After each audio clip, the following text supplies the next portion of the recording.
Hi everyone, let's go over my bullish and bearish Elliott Wave scenarios on Bitcoin, starting with the medium time frame bullish scenario where we're looking for a 5-wave impulsive structure to the upside that is not yet finished, as we are looking for wave 3 to end either already or around the 4.618, which also is the area of the golden target box over here for great resistance, sitting between 38.5k and 39k, for eventually a move towards the downside in a wave 4. If you pull the fibs for wave 4 over here from the low of 2 to the current high that we made, then the most common target for wave 4 being the 382 to the 05 is between 33.4k and 32k, and the less common target, which is the 0.236, is sitting at 35.1k. The invalidation of a wave 4 would be price hitting the golden pocket over here, which is sitting at 30.5k.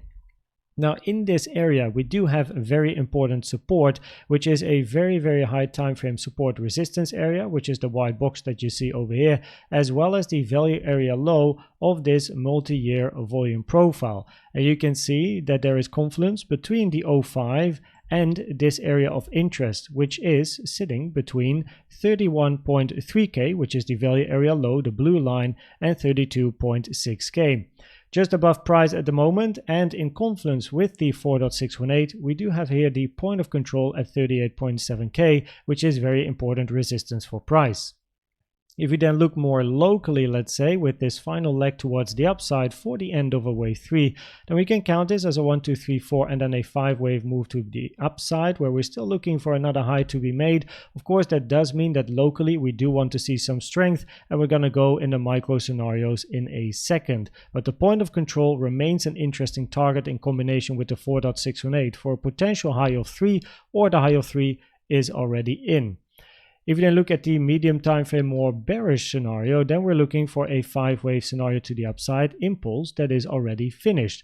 Wave 3 went to the 3.618, common target for wave 3. Wave 4 retraced to the 146, a less common target for a wave 4, but a target nonetheless. And wave 5 ended inside the common target area for wave 5, which is between the 1-to-1 taken from the low to the high of 1 to the low of wave 4, and the 0.618 taken from the low to the high of 3 to the low of wave 4, giving you this area of interest for the high of a wave 5. In this scenario, you then expect a move to the downside for then continuation in the bullish scenario, where we're then thinking about a double 1-2, wave 1, 2, and then another 1-2 for continuation to the upside. And in the bearish scenario, you're going to be thinking about an ABC and a move down. But I made that high time frame cycle and macro video yesterday, so make sure to check it out if you want more information about these scenarios. If we then zoom into the lower time frames, go to the 30-minute over here, then it starts to become a little bit more complex at the moment. So if we are looking for this to be the low and a move towards the upside still to reach that golden target box that we have over here sitting at 38.5k, then of course we're looking for price to move to the upside and not to the downside there. So what we are looking for is, if this is a 5-wave structure to the upside, we want to see a correction and continuation in either an ABC for a diagonal or a 1, 2, 3 and continuation. If we have problems counting this move over here, then the probabilities increase for price to hit this low. Now at the moment, what you see on my chart is a WXY scenario, with W being a flat, wave X also a flat, and then wave Y being a zigzag to the downside, and then a wave A, B looking for a wave C. Now the problem in this scenario is that the common target for a wave Y is the 1 to the 1.236 area taken from the beginning of W to the end of W to the high of wave X. And you can see that with wave A, we already hit this area, which is not something that I like to see. Preferably, a wave A would then end earlier, then you get B, and then wave C ends in the common target area for wave Y. So this lowers the probabilities a bit for this scenario. Now you do still have the 1.618 as a target for wave Y, it's just a bit less common. However, we do have support at the 1.618, which is this blue box over here between 36.5 and 36.6k, and inside this target box, the main level is 36.575 on my chart, which is the point of control of this small range over here. So preferably that holds, and then you're going to be looking for a price to move to the upside. If you lose this area over here, things are becoming increasingly like the probabilities become higher for price to continue to the downside.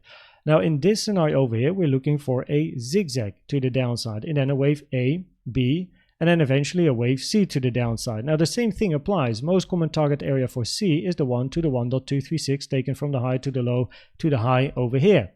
But price already moved below this area. If this was the low of C, that would have been nice. But then you want to see an impulse up. Price took the low. That's not what you want to see. Bearish CVD divergences as well, right? Increasing probabilities to move down. Now that price moved below this low, the only thing we can really think of is potentially a diagonal. But the problem with the diagonal is that an ending diagonal for a wave C has to consist of 3 wave structures, not 5 wave structures. And this move to the downside looks very much like a 5 wave structure, not a 3 wave structure, decreasing the probabilities that an ABC is valid, meaning that this scenario in a WXY has a higher probability than this one over here. In the more bearish scenario, we are looking for a move to the downside and then a wave A or 1, B or 2, continuation down in a wave C, or a wave 3 for lower prices to come. In this particular scenario, inside wave B or 2, we're looking for a WXY corrective structure, a zigzag in W, flat in X, and then a flat in a wave Y, which is what you like to see because wave W and wave Y in a sideways double combo are not allowed to have the same structure. After wave B or 2 is in, you're then looking for an impulse to the downside, where this is then again a wave 1, 2, and you're going to be looking for a wave 3 to the downside, where of course the key level, the support at 36K, should not hold over here. And this is also, by the way, a low. So this low, of course, shouldn't hold and continue to the downside. And let me actually remove this. It's not too relevant for this scenario. So we're looking for a move down. Now in a wave C, this is your support area here, taken from the high to the low to the high of B, 35.1K to 34.5K. There's a little bit of support in that area as well. The blue box here, 35.2, 35.4, and just below 34.3 to 34.4K. For a wave 3, however, we of course expect lower prices because you expect more impulsivity. Wave 3 tends to be the strongest, highest volume, most parabolic move to the downside, and the 1.618 sitting at 33.6K is also just below this support box, which is sitting at 33.8K to 33.9K. What is not nice in this particular scenario, however, is time, because this wave 2 or wave B is incredibly long in time. This basically wave 2 or B is very, very close to about like 40 times the length of wave 1 or A. You can actually see over here what I did, right? So you can see the 0.382 and the 3. Now commonly a wave B or 2 ends before the 3 or the 4 fib time, but if I change this to like 40, then you can see that wave B or 2 is 40 times the length in time of this wave 1 or A, which is incredibly uncommon, very, very rare that really happens, but nonetheless, this is a scenario we have to keep in mind. Of course, the invalidation is if price takes this high. If we look at the CVD divergences over here, then we had a buildup of bearish CVD divergences. Here at the high, we saw some bearish CVD divergences, and also over here, we saw bearish CVD divergences building, which increases the probabilities of price moving to the downside. Over here, first of all, you can see lower high on price, higher high on yellow, and also here, lower highs on price, but look at yellow again, higher high on yellow, bearish CVD, price pushing towards the downside. If we then finally look at the probabilities of the different scenarios, then on the medium time frame, we're still looking for the bullish scenario, where we are looking for a wave 4 and then a wave 5 to the upside. And one of the main reasons for that is that the wave 4 in the more bearish scenario here is very short in time compared to wave 2, which is longer in time, which is uncommon as well. And this wave 4 is very, very shallow. The 146 is a rare target. The 0.236 is more common, and the 302 to the 05 is most common. So that explains the probabilities there. And on the micro, it is still bullish, but the probabilities are decreasing on the 50-minute time frame as price is pushing to the downside, because eventually we are of course going to run out of scenarios to the upside, and we don't want to necessarily force anything, right? It is still bullish, right?